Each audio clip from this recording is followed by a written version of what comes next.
मोदी जी हमसे कहा दुश्मनी था, हम तो मंत्री बन चुके थे, लेकिन उन्होंने कहा मुकेश जी आपको अगला मुख्यमंत्री बनाएंगे, अपना पार्टी को विलय कीजिए और आप हमारे साथ आइए और आगे बढ़िए। हमने कहा नहीं, समझौता कर लो मोदी जी से तो कल भारत सरकार में मंत्री बन जाऊंगा, ये मेरी ताकत है, लेकिन हमें ऐसी मंत्री नहीं चाहिए, हमें ऐसी कुर्सी नहीं चाहिए। लोग आपके हाथ से पानी नहीं पीता था। जब मंडल कमीशन लागू हुआ था तो मंडल भर से कमंडल लेके निकल गया था लाल कृष्ण आडवाणी जी ने और सरकार को गिरा दिया था, दिल्ली के सरकार का, क्योंकि वो नहीं चाहता था कि ओबीसी को आरक्षण मिले साथियों।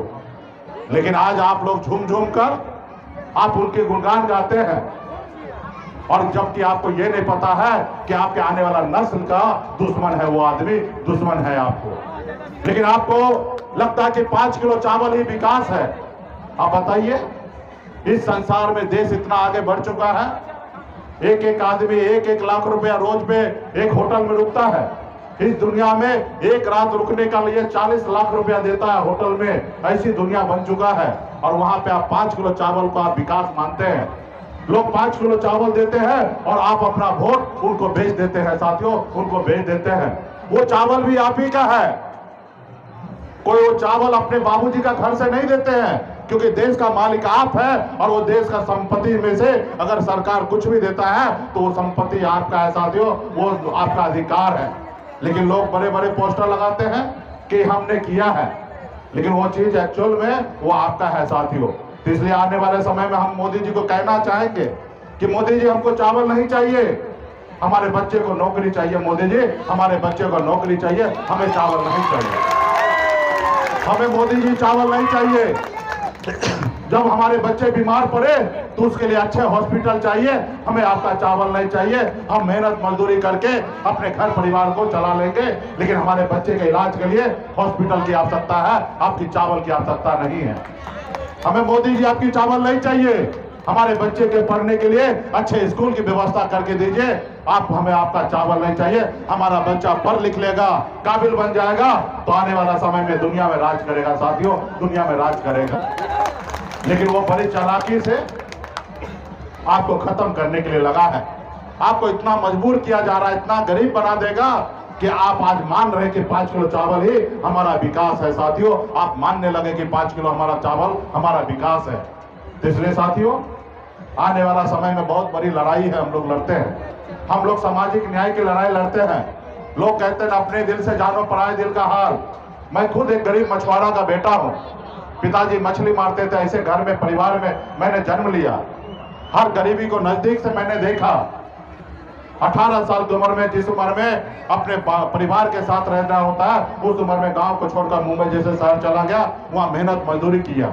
मात्र 900 रुपया महीने पे नौकरी मैं करता था, लेकिन आपके आशीर्वाद से मुंबई जैसे शहर में हमने कामयाबी का झंडा गाड़ दिया। उसके बाद बिहार में अपने लोगों के हक अधिकार के लिए मैं संघर्ष कर रहा हूं।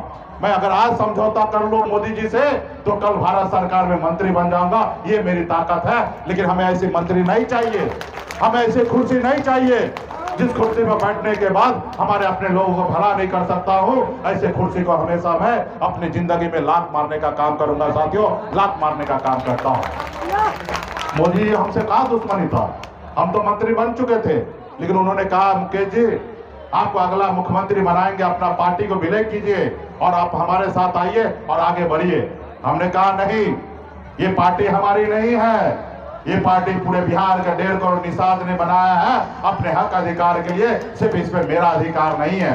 हर समझौता हो सकता है, अगर आप निषाद को आरक्षण दे देंगे तो शायद समझौता हो सकता है। तो नहीं, पहले पार्टी विलय कीजिए फिर आरक्षण पे बात करेंगे। हमने कहा नहीं, हम मलाह का बेटा है, जाल में मछली को फंसाते हैं, जाल में फंसते नहीं है। पहले आरक्षण फिर कोई बात होगा। लेकिन मोदी जी को बुरा लग गया कि आज का नौजवान हमारी बात नहीं मान रहा, तो हमारी पार्टी को तोड़ लिया, खत्म कर लिया।